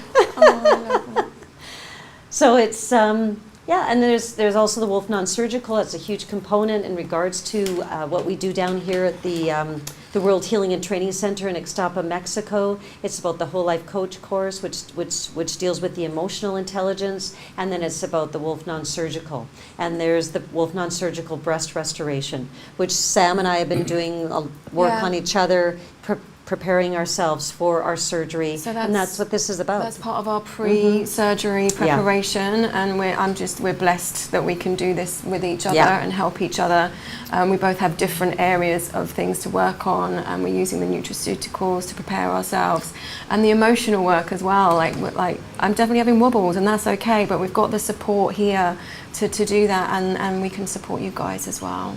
And the energy medicine, which is a massive, we have the most powerful energy medicine machine here called the Cell Sonic, and that will actually go in there and it will decalcify the mitochondria, which the mitochondria creates our vibrancy within our cells. It creates our energy. And if we don't have the mitochondria spinning at 2,500 revolutions per second, then we don't have the vibration of the energy within our body, because that's what we are, is we're vibrational, energetic beings. We're like little Duracell bunnies. So we need to keep that vitalization. And so for myself and Sam, we're using the Cell Sonic because I've got that horseshoe band, and many of you out there, even if you don't have implants, you've been wearing bras with underwires, and those underwires are acting like an antenna, creating inflammation. The body's pulling calcium from the ribs and buffering down that acidity of the inflammation, and you actually have a horseshoe right under each one of your breasts, and it's a little ridge, and it's a ridge of calcification. Now that ridge of calcification prevents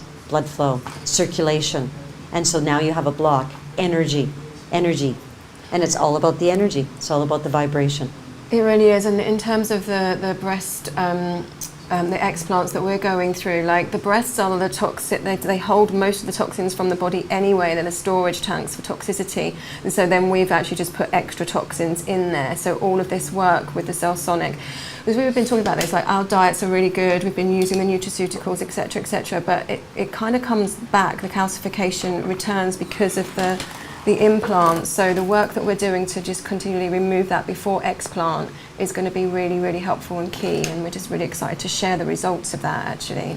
Yeah, and the first storage shed is the fat, because the body produces fat, but when the body doesn't produce fat fast enough, the next storage shed is the breast.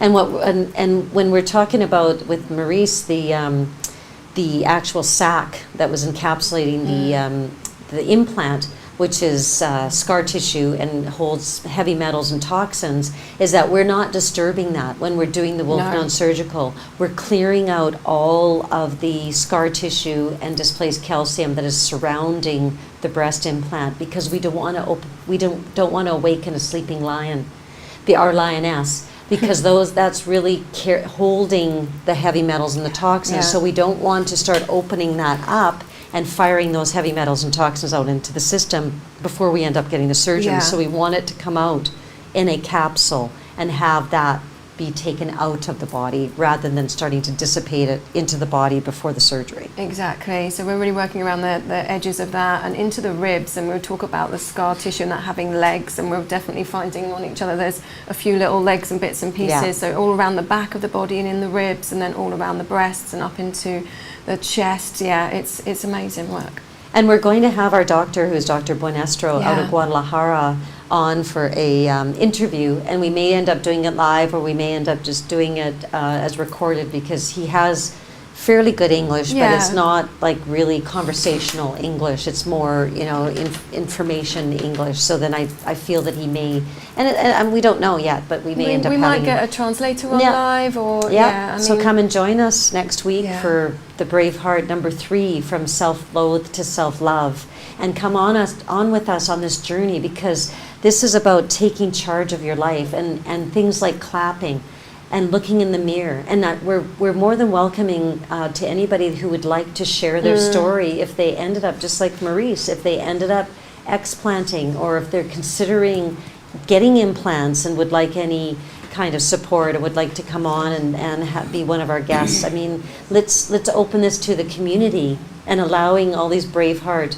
goddesses to speak up and have your voice heard, because this is really important. This is such an important component, so that then we can regain our divine femininity, because that's what this is all about. It really is. Definitely. Let's have the conversation. I think these conversations I'm so inspired by our beautiful guests today. So more of these conversations are key for people out there. Absolutely. We need somewhere for people to send in their stuff. Do we have an email address, or should we say? Well, we can We'll get you an email address, in the next show, and we'll get that put out on the Facebook page and everything, because I think actually the conversation is just going to grow and grow.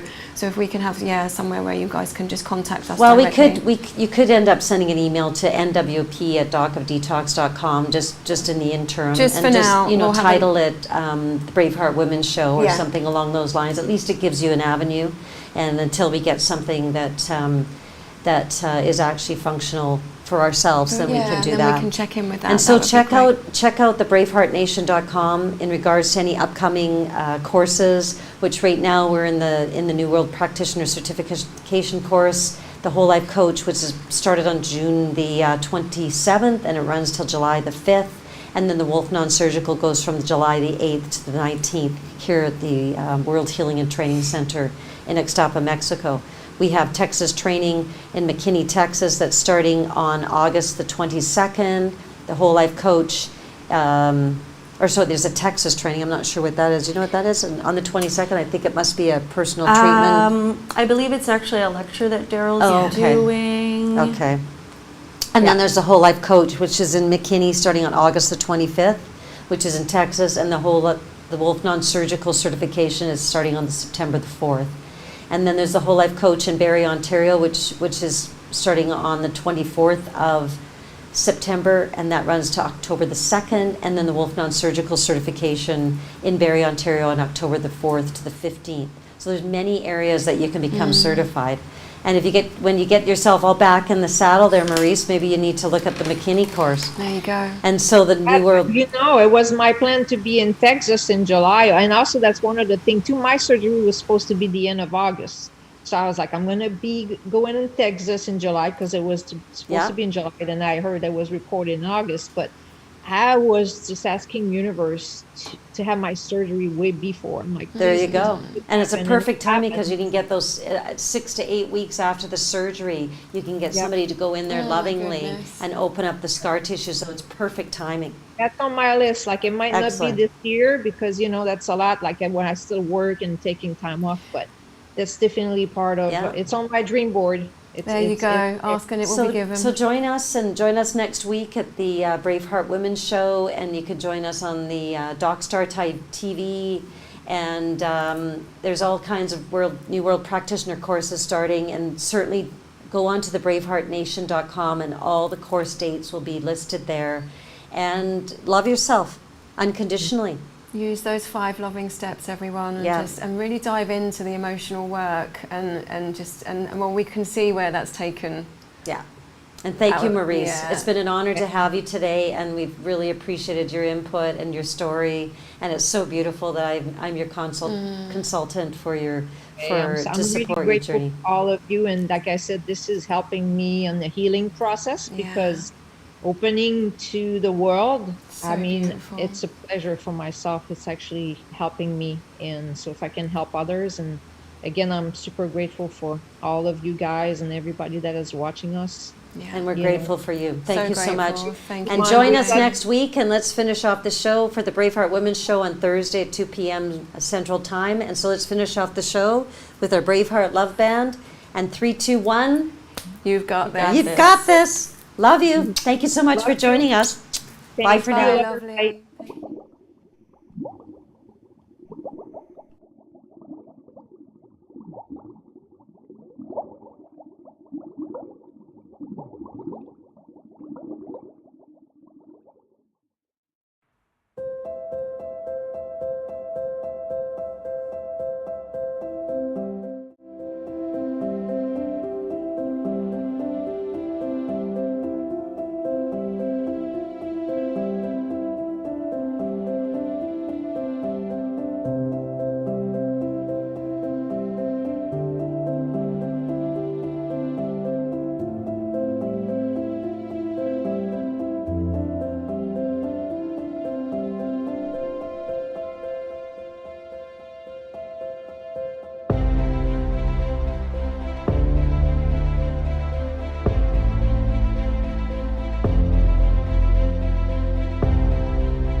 You know, it's not good enough to have the most powerful courses, treatments, and training. We want to deliver to you the adventure of a lifetime that's going to last a lifetime. And I'm going to take you on a little adventure right now and show you what we are going to deliver. What are we going to deliver? We are going to deliver the authentic you, the real you, the genius inside. How would you like to become not just the master of your mind, but the master of your body, the master of your life? You know what? The most important world is your world, and we're about to show you how to create it. Found Dr. Wolf and all his positivity and trying to reshape our way of thinking and help me be a better person, a better mom, better wife. I'm glad I found him in person in Ixtapa, Mexico. Never limit yourself to beautiful, because that's what you are. Take a look at this beautiful place. We all deserve beauty in our life. You need to create a new program that is unlimited when it comes to things that are beautiful, things that make you happy, things that make you shine, things that make you feel excited. Let's get excited. This guy's got something really interesting to say and he's sharing it really openly and just really not caring what other people think, and I just thought that was really empowering. What I've learned in my life is this: to be the change you wish to be the change you wish to see, Braveheart, you have to understand you take life one step at a time.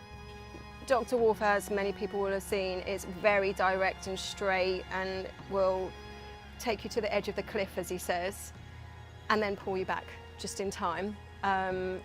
Never lose your focus. Never lose your dream, because you are the dream maker. It's called image, but guess what? It's your imagination. The image that you hold creates the thought that you live with. That thought creates an emotion that creates a frequency, and we know that the invisible creates the physical. I mean, that's quite obvious.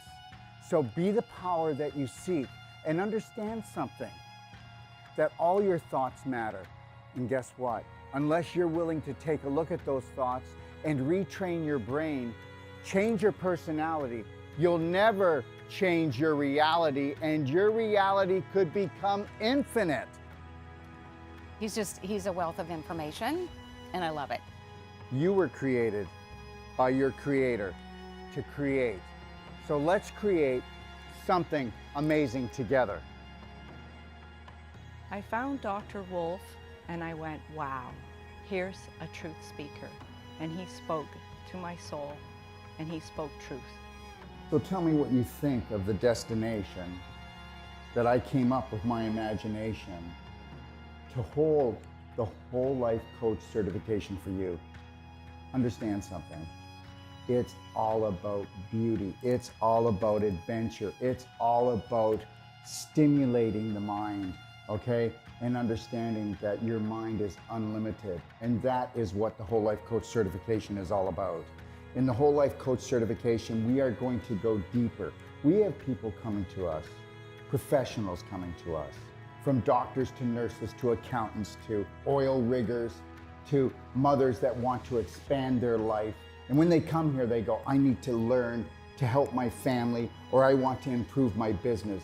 But guess what? We get into their business. When they leave, they become the change that they wish to see, that they wish to be. They become the gift to the world, because when you can stay in the present, and you can't do that until you have unconditional love and care for yourself. And I'll tell you something right now. I have hardly even found 1 out of 1,000 practitioners, or even so-called whole life coaches, that can hold the present moment and own it and then give it as a gift. And this is what I'm going to give to you. And when you come here, this is where you're going to come into this room when you need to find alignment, you need to find balance, and you need to get back into your lion heart breath, because we're going to go deep into your heart and we're going to become the spark that you seek. And actually what I really love about Dr. Wolf's teachings is that unconditional love is literally it. And then you're like, how can it be that easy? That's just silly.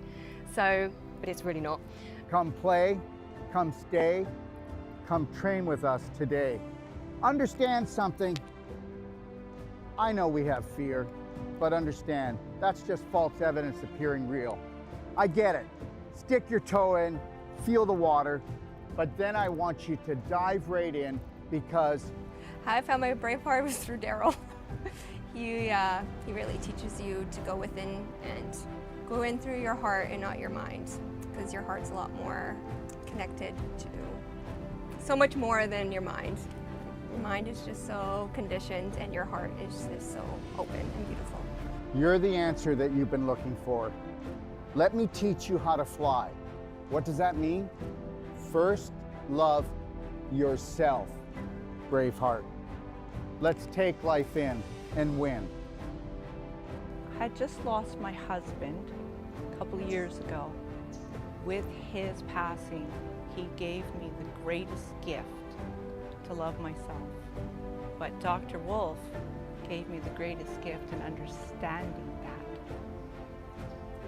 I had a dream 3 years ago that I would live in Mexico and I would have this training center, this teaching center, this treatment center that would touch the world. Your dreams are never too big. And when they start to create a little bit of anxiety, turn them into excitement. And get excited because this is your life. He's the first doctor that I have encountered that has truly given me the truth, and not just half truths, but the full truth. So it's been revolutionary for me in my healing process. And this, my friend, when you take on the dream of all dreams and you realize that if you stay connected to your breath, that you can have it all. Do not let anybody take your breath away. Do not let anybody steal your dream, okay? Listen, God gave you imagination. This is your sandbox of life. Take your life back.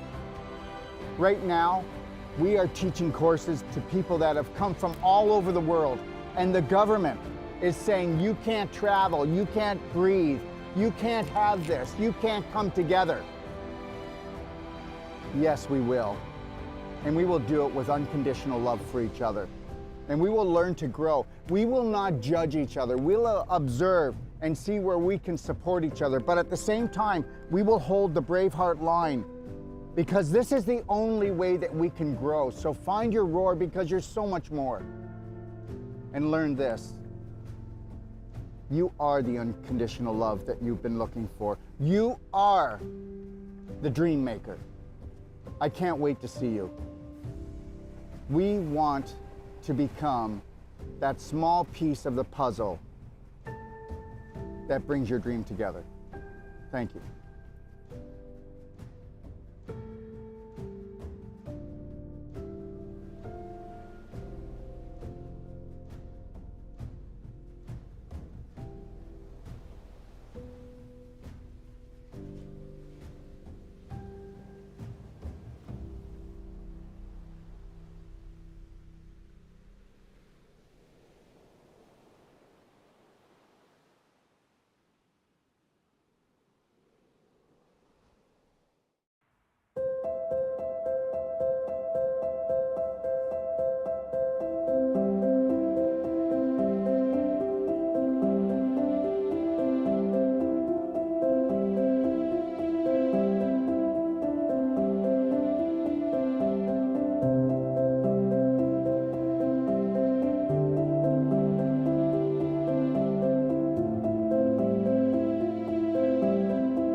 Let me ask you a question.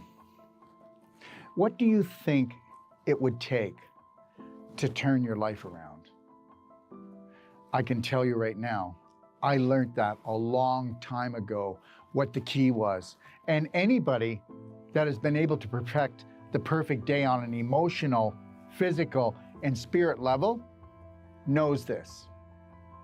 The answer is massive, personal action. That's what it's going to take for you to turn your life around.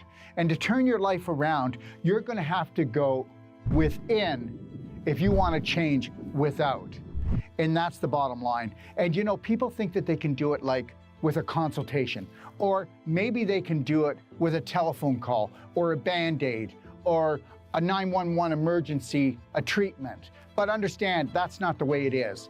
The day that you realize that when you master your mind is the only time you're going to master your body. Forget your life.